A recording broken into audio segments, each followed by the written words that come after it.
What's up guys, I'm Shan. And I'm Kai. And we're back with another D&D recap video. We're super excited to go over our last session with you guys. Yeah, like that improv chase scene. It actually ended up being pretty cool. Yeah, and I guess it was kind of cool that we got Rolen back too. But before we start, as you all may know, we create content and live out our lives for the love and glory of God. I want to create a safe place for Christians and everyone else can rest God's presence with us. So now, without further ado, let's get started. Before the session started, my brother had to show us all his new Rick Astley dice that he made.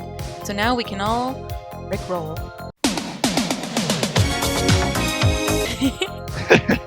This session starts off hecka fast paced because Liam has just informed Hattie and Vanis that we have to get up and run now. Hattie's too old for this stuff.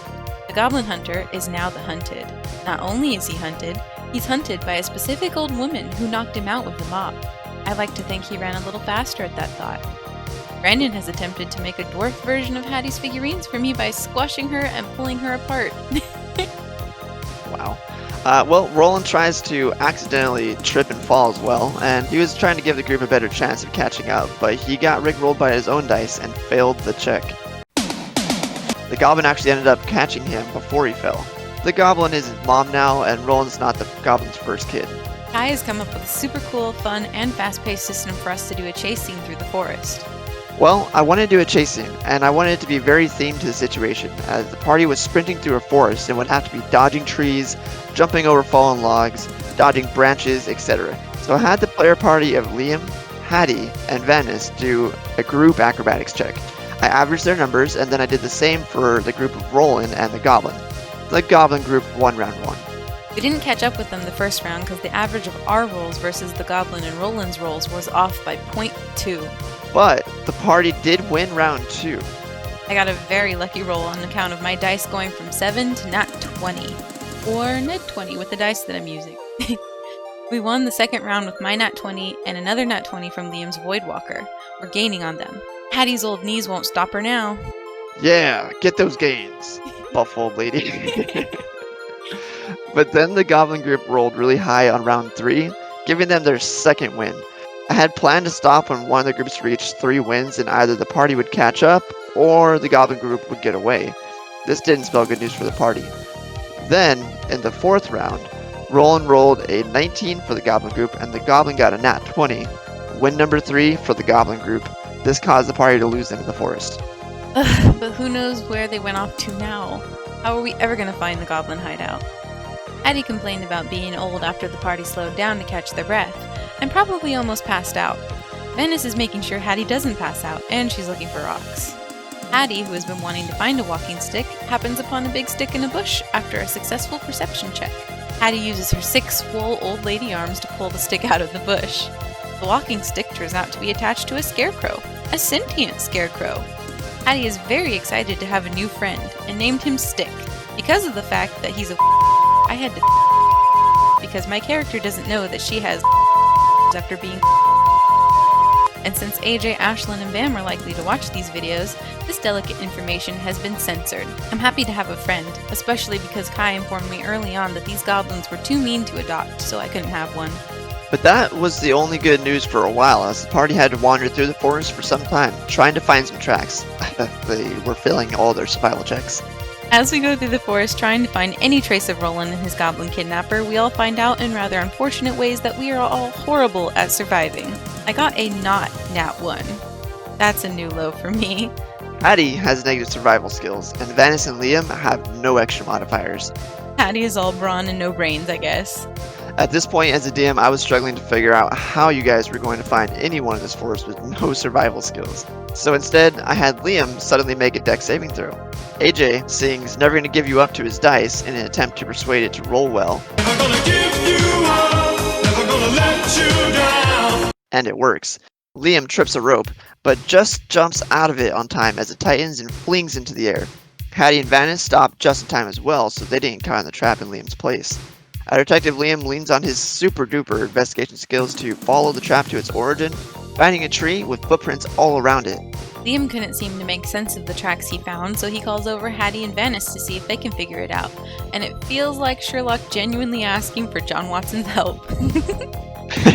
Hattie and Vanis, with their powers combined, discover the footprints and figure they probably belong to the goblins. Sadly, only a short while after we got back on the goblins' trail, Vanis fell into a pit trap. But hey, she was nice enough to yell out a warning to all her teammates that there's a pit trap.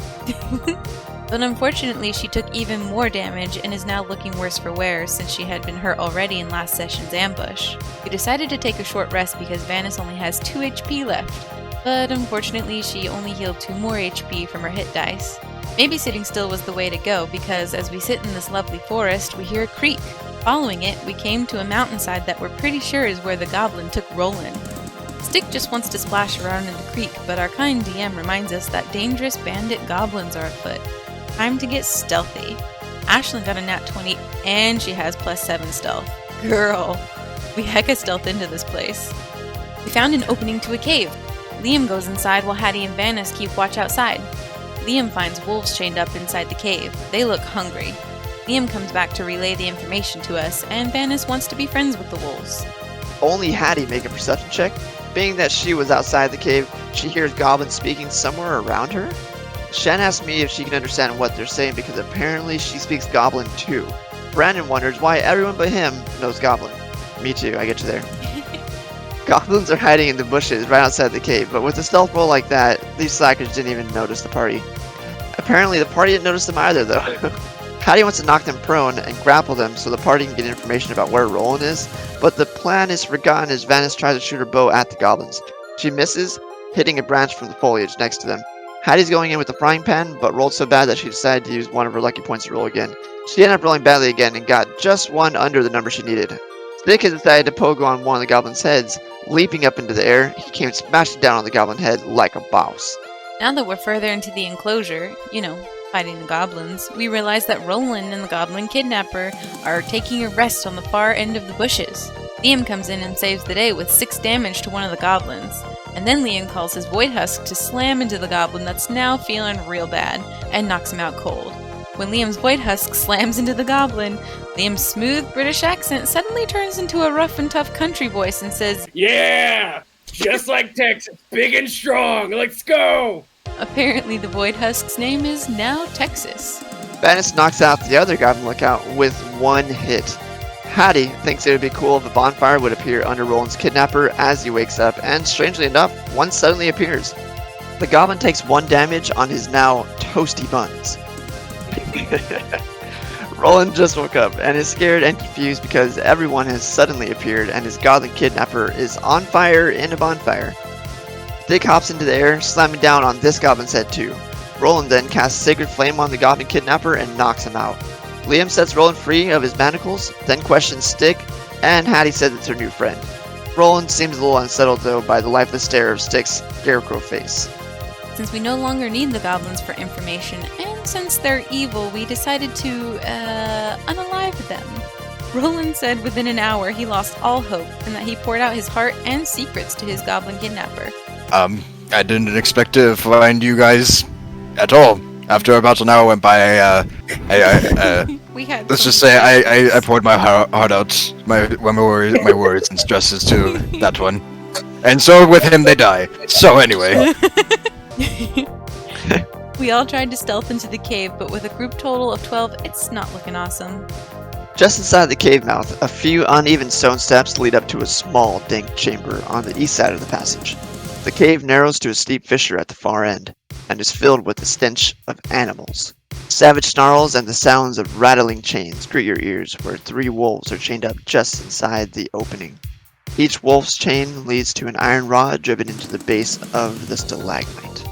Roland points out that these are obviously the goblins' pets. Roland asks if we should...